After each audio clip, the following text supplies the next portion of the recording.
یار ابھی میں نے ایک بات سنی ہے، بات نے مجھے بڑا حیران کر دیا ہے، متاثر کیا ہے، اندر سے ہلا کے رکھ دیا ہے کہ دنیا میں ایک ایسا ملک بھی پایا جاتا ہے جہاں پہ 50% جو بچے پیدا ہوتے ہیں نا، وہ غیر شادی شدہ سے پیدا ہوتے ہیں۔ جو ان کی بچوں کی ماں ہے، اس نے شادی نہیں کی ہوتی۔ یار میں یہ بات سن کے حیران ہو گیا۔ میں نے ایک بندے کو بتایا کہ یار مجھے یہ بتا، which marriage is best for happy life, خوشحال زندگی گزارنے کے لیے کون سی شادی ضروری ہے؟ ارینج میرج بیسٹ ہے یا لو میرج بیسٹ ہے؟ اس نے بولا جی یار ارینج میرج، جہاں امی ابو نے چاہ، جہاں امی ابو نے پسند کیا، جہاں امی ابو کی مرضی ہوئی، میں وہاں پہ شادی کروں گا۔ یار میں اس کو جہالت سمجھتا ہوں۔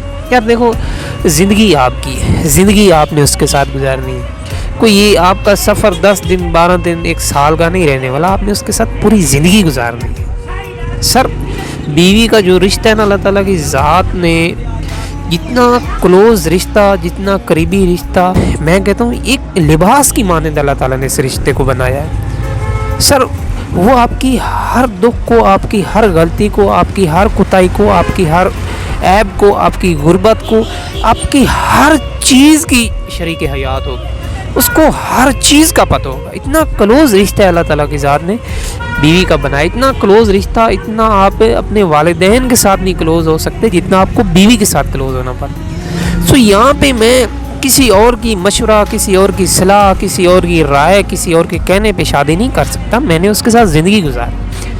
ہمارا لو سٹوری ہے کہ میں یہ چاہتا ہوں، میری یہ رائے، میرا یہ نظریہ ہے کہ آپ کی نا انڈرسٹینڈنگ ہونی چاہیے، سمجھوتا ہونا ضروری ہے۔ آپ کو پتہ ہونا چاہیے وہ کیا کرتی ہے، اس کو پتہ ہونا چاہیے آپ کیا کرتے ہیں، اس کو پتہ ہونا چاہیے آپ کیا کرنا چاہتے ہیں، اس کو پتہ ہونا چاہیے آپ کو کیا پسند ہے، اس کو پتہ ہونا چاہیے آپ اس کے لیے کیا کر سکتے ہیں، آپ کو پتہ ہونا چاہیے وہ آپ کے لیے کیا کر سکتی ہے۔ یعنی ہمارا لو سٹوری ہے کہ آپ کا سمجھوتا جو ہے نا وہ ضروری ہے۔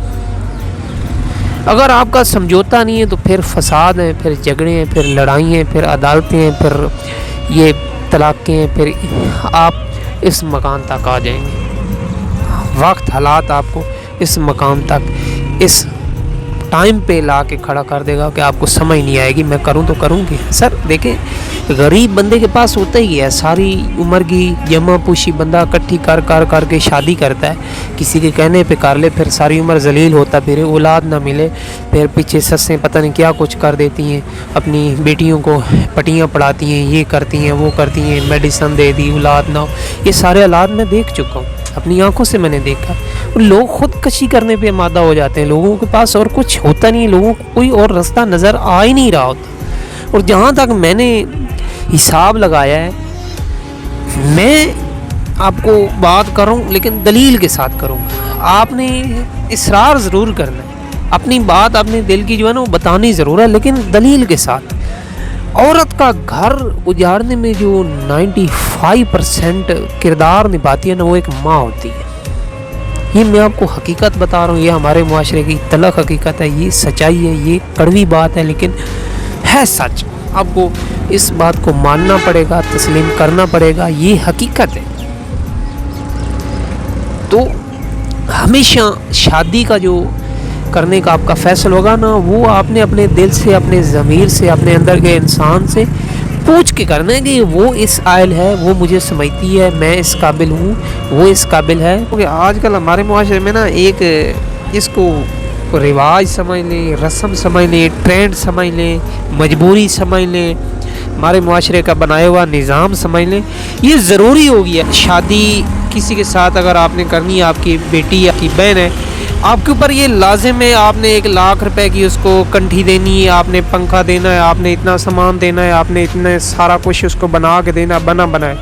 یار میں کہتا ہوں اس بندے کو ڈوب کے مر جانا چاہیے، جو بندہ یہ ساری چیزیں لے رہا ہے، جو یہ بندہ ساری چیزیں لینے کے لیے کیا۔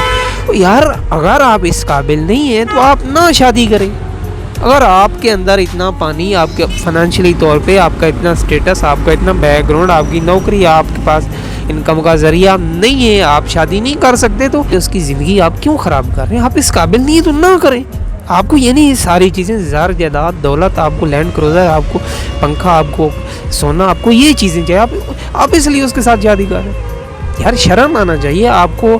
اگلا بندہ بیٹی دے رہا ہے, اگلا بندہ آپ کو بہن دے رہا ہے, اس سے قیمتی, اس سے بیش باز چیز اس کے پاس کیا ہو سکتی ہے جو وہ آپ اس سے لینے کی کوشش کر رہے ہیں. ڈوب کے مر جانا چاہیے یار اس بندے. یار یہ چیزیں تب ختم ہو سکتی ہیں جب آپ کی انڈرسٹینڈنگ ہوگی, آپ اس کو سمجھیں گے, وہ آپ کو سمجھیں گے, تب جا کے یہ جو چیزیں ہوں گی نا یہ میٹر نہیں کرے گی. خوشحال زندگی آپ تب گزار سکتے ہیں جب آپ کی انڈرسٹینڈنگ ہو. شرم آنا چاہیے یار اس بندے کو, ڈوب کے مر جانا چاہیے یار اس بندے کو جو بندہ یہ چیزیں ڈیزرو کرتا ہے, جو بندہ یہ چیزیں لے رہا ہے. اور اس چیز کو آج کل ٹرینڈ بنایا گیا, ایک رسم بنایا گیا, ایک رواج بنایا گیا, ایک نظام لازم لاگو کر دیا گیا کہ یہ چیزیں ضروری ہیں. یار بچیاں گھروں میں بیٹھی ہیں, جوان بچیاں شادی نہیں کر سکتی. بھائی بچوں کے دولہے والوں کی ڈیمانڈیں نہیں ختم ہوتی, وہ یہ چیزیں مانگتے ہیں, ہم لوگ کہاں سے لیں؟ لوگوں کے پاس بجلی کے بل دینے کے لیے پیسے نہیں ہیں, کھانا کھانے کے لیے پیسے نہیں ہیں. لوگ اتنے تنگ ہیں اپنی زندگی سے, اتنے حالات خراب ہیں, اور اوپر سے یہ حالات. شرم کیا کرو یار. آپ نہیں کر سکتے شادی, آپ اس قابل اپنے پیروں پہ آپ کھڑا نہیں ہیں ہو سکتے, تو پھر کسی کی زندگی نہ خراب کر. شادی کرنے کے لیے نا بندے کا صرف یہ کھڑا ہونا ضروری نہیں ہے, یہ میں آپ کو حقیقت بات بتا رہا ہوں. بندے کا اپنے پاؤں پہ کھڑا ہونا ضروری ہے. سر 95% جو میٹر کرتا ہے نا وہ پاؤں پہ کھڑا ہونا ضروری ہے. جو دوسرا ہے یار, یہ صرف تو جانوروں میں بھی پائی جاتی ہے, اللہ تعالیٰ کی بنائی ہوئی ہر مخلوق میں پائی جاتی ہے. نسل تو ان کی بھی بڑھ رہی ہے, آپ میں اور ان میں کیا فرق رہے گا؟ پہلے اپنے پاؤں پہ کھڑا ہونا سیکھ لیں, اپنے کچھ ایسٹ, اپنا ذریعہ, اپنا انکم کا ذریعہ, اپنے ریسورسز, اپنی نوکری, اتنی زیادہ جائیداد بنا لیں, اس کے بعد شادی کریں. کسی کی زندگی مت خراب کریں, یہ سب کا کھڑا ہوتا ہے. یہ ذہن سے نکال دیں گے یار فلاں نامرد ہے, فلاں یہ ہے, فلاں وہ ہے, فلاں کہانی, یہ ڈکوسلے بنانا چھوڑ دیں. پہلے اپنے پاؤں پہ کھڑا ہونا سیکھیں. جو پاؤں پہ کھڑا ہونا ہے نا وہ 95% میٹر کرتا ہے. دنیا کی ہر چیز آپ خرید سکتے ہیں. You have lot of money, آپ کے پاس پیسے, آپ کیا کچھ نہیں کر سکتے, ہر چیز آپ خرید سکتے ہیں. پہلے اس قابل بنے. یہ ڈیمانڈیں, مجھے لینڈ کروزر چاہیے, مجھے پنکھا چاہیے, مجھے کنٹھی چاہیے, مجھے یہ چاہیے, مجھے وہ چاہیے. سر اگر آپ اس قابل نہیں ہیں تو نہ کریں شادی. ہمارا لو اسٹوری یہ ہے کہ یہ چیزیں میٹر نہیں کرتی.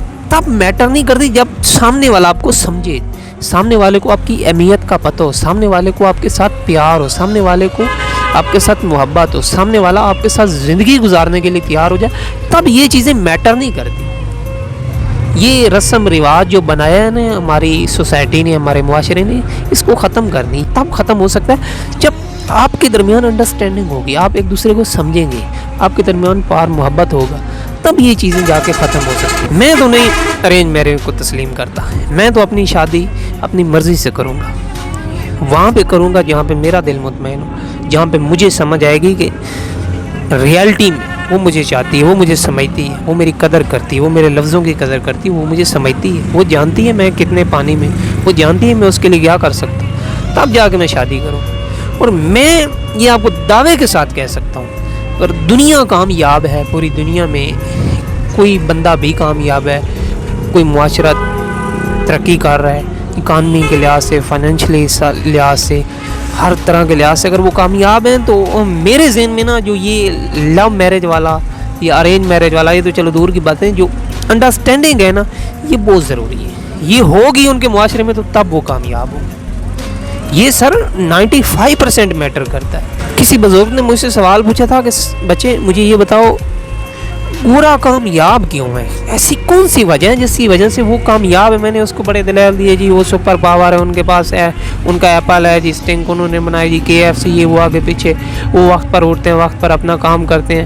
اس نے بولا بچے آپ کی باتیں حق بجائیں, آپ نے ٹھیک بولا, لیکن یہاں پہ میں یہ کہنا چاہتا ہوں گورا کامیاب اس لیے ہے کہ جس کے ساتھ اس کو پیار ہوتا ہے نا اس کو وہ ذہن میں نہیں رکھتا, اس کے ساتھ جو کچھ بھی کرتا ہے شریعام کرتا ہے, اس کا کوئی ٹائمنگ نہیں ہے, شریعام کرتا ہے, اس کے بارے میں وہ سوچتا نہیں ہے.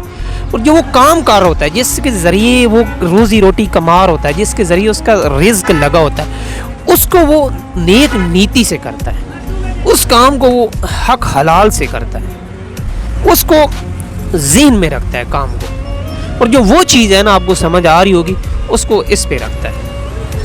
اس کو پتہ ہوتا ہے میری ہے, میں جہاں پہ لوں مرضی کروں, میری مرضی, وہ مجھے جانتی ہے, وہ مجھے سمجھتی ہے. گورا کامیاب اسی وجہ سے. اور آپ اپنے آپ کو دیکھ لیں, آپ کام تو کر رہے ہوں گے لیکن اس کو گالی آپ ضرور دیں گے, یار کہاں پھنس کیوں, یہ ہے وہ ہے, لیکن ذہن میں آپ کے وہی بات چل رہی ہوگی, وہی کہانی چل رہی ہوگی, وہی سارے معاملات چل رہے ہوں گے, یار اس کے ساتھ یہ کر لوں, اس کے ساتھ وہ کر لوں, اس کے ساتھ میسج کر لوں, اس کے ساتھ ٹائمنگ, اس کے ساتھ یہ کر لوں, اس کے ساتھ فلاں ہوٹل پہ بیٹھ کے بات, یعنی آپ کے ذہن میں وہ ساری کہانی چل رہی ہوگی. سو آپ کے کنٹرول میں کوئی چیز نہیں رہی. سو گورا کامیاب اسی وجہ سے کہ وہ اس چیز کو نا یہاں پہ رکھتا ہے اور کام کو ذہن میں رکھتا ہے, کام کو نیک نیتی سے کرتا ہے, اس لیے وہ کامیاب ہے.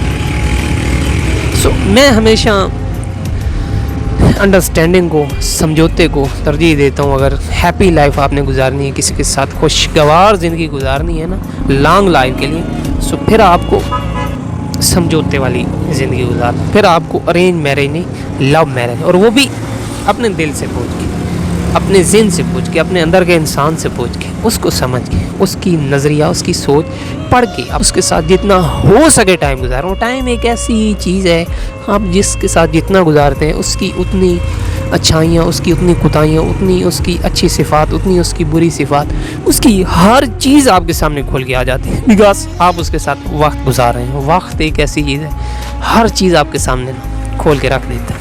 یہاں پہ بڑے لوگ آئیں گے دلیل دینے کے لیے, یہ آپ نے غلط کہہ دیا, اسلام میں جائز نہیں, آپ یہ وہ ہے. میں یہاں پہ ایک اور بات ایڈ کرنا چاہتا ہوں. ہمارے پیارے نبی کی جو پہلی شادی ہوئی تھی نا, ان کی عمر راؤنڈ اباؤٹ بتائی جاتی ہے 25 سے 26 سال, اور حضرت خدیجہ رضی اللہ تعالیٰ عنہ, خدیجہ الکبریٰ, وہ مکہ مکرمہ میں بڑی مالدار خاتون تھی, بڑا کاروبار تھا ان کا, تجارت کرتی تھی. انہوں نے ہمارے پیارے نبی حضرت محمد صلی اللہ علیہ وسلم کو اپنا سامان دیا اور شام بھیج دیا سامان بیچنے کے لیے. قافلہ رواں ہو گیا, ہمارے پیارے نبی نے سامان بیچا, واپس آ گئے. حضرت خدیجہ رضی اللہ تعالیٰ عنہ متاثر ہوئی, پسند آیا ان کا یہ طور طریقہ, یہ مزاج, یہ کاروبار کرنے کا طریقہ. انہوں نے اس وجہ سے ہمارے پیارے نبی کے ساتھ نکاح کرنے کا مطالبہ کیا, قاضی کو بھیجا, اور ہمارے پیارے نبی نے اپنے پیارے حضرت ابو طالب چچا زاد تھے ان کے, ان سے رائے لی, ان سے مشورہ صلاح کیا. اس کے بعد وہ یہ نکاح کرنے کے لیے تیار ہو گئے. اور حضرت خدیجہ رضی اللہ تعالیٰ عنہ کی عمر بتائی جاتی ہے 40 سال, اور ہمارے پیارے نبی کی عمر تھی 25 سے 26 سال. کیوں, یہ کیسے ہو گیا؟ ان کو حضرت خدیجہ رضی اللہ تعالیٰ عنہ کو ان کا ہمارے پیارے نبی کا بات کرنے کا طریقہ, مزاج, کاروبار کرنے کا طریقہ پسند آیا, وہ متاثر ہوئی, انہوں نے ایک دوسرے کو سمجھا. دین اس کے بعد یہ ڈیسائیڈ ہوا میرج کا. باقی میں آپ کو یہی بات کہنا چاہتا ہوں بھائی جان, زندگی آپ نے گزارنی ہے, زندگی آپ کی ہے, کوئی اور بندہ آپ کی زندگی کا ٹھیکیدار نہیں ہو, آپ کی زندگی کے فیصلے کرے.